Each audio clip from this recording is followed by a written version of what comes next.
Everyone and welcome back to our YouTube channel KIC Karigari in cooking. आज मैं प्रतिभा फिर हाजिर हूँ आप सबके साथ एक नई और हेल्दी टेस्टी रेसिपी के साथ, जो कि है नारियल की चटनी। चलिए इस रेसिपी के इंग्रेडिएंट्स देख लेते हैं, जो कि इस प्रकार हैं। ये है कच्चा नारियल, इसे मैंने अच्छे से निकाल के और टुकड़े काट के रख लिए हैं इसके। ये करी लीव्स और हरी मिर्च, 4 हरी मिर्च चाहिए, नमक, और ये 1 कटोरी दही, और ये आधी कटोरी चने की दाल भीगी हुई। इसे हमने थोड़ी देर पहले ही भिगो के रख दिया था। चलिए अब इसे बनाना शुरू करते हैं। गैस ऑन करके मैंने इस पर तवा रखा है, ये गर्म हो गया है। अब इसमें 2 टीस्पून ऑयल डालेंगे। ये गर्म हो जाएगा तब हम इसमें ये भीगी हुई चने की दाल को इसमें डाल देंगे, हल्का फ्राई करने के लिए। ये दाल अपना पानी छोड़ेगी, इसे थोड़ा सा ब्राउन होने तक भूनना है तेज गैस पे। बस ये 1 से 2 मिनट में भून के तैयार हो जाएगी। देखिए ये हमारी चने की दाल फ्राई हो गई है, इसे इतना ही फ्राई करना था। अब हम इसे एक प्लेट में उतार लेंगे और इसे हल्का ठंडा कर लेंगे। ग्राइंडर में ये दाल डाल देंगे, ये ठंडी हो गई है।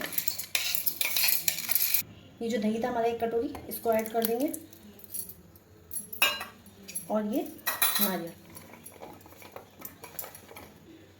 अब हम इसमें 2 टीस्पून नमक डाल देंगे और इसे बंद करके पीस लेंगे। हरी मिर्च रखी थी, इन्हें भी इसी में डाल के पीसना है। देखिए चटनी को हमने पीस लिया है, ये इस तरीके से है। अब आइए इसमें तड़का लगाते हैं। ये हमारा पैन गरम हो गया, अब इसमें हम थोड़ा सा ऑयल डालेंगे। अब हम इसमें ये 2 लाल मिर्च थी, इन्हें हमने तोड़ लिया है, इन्हें डालेंगे, और हम इसमें ये राई डालेंगे।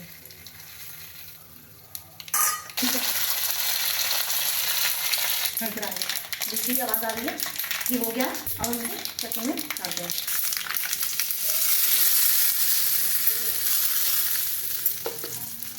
इसे हम अच्छे से मिला लिया है हमने।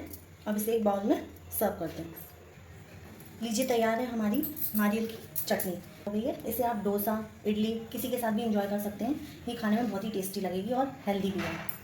तो आपने देखा कि हमने इस रेसिपी को किस तरीके से बनाया। मैंने जो आपको टिप्स दिए हैं उसके अनुसार आप भी इस रेसिपी को ट्राई कीजिए, जिससे कि और मुझे फीडबैक देना, जिससे कि मुझे पता चले कि आप लोगों को मेरी रेसिपी कैसी लगी। उम्मीद है इस रेसिपी को आप जब भी बनाएंगे तो अच्छी ही बनेगी।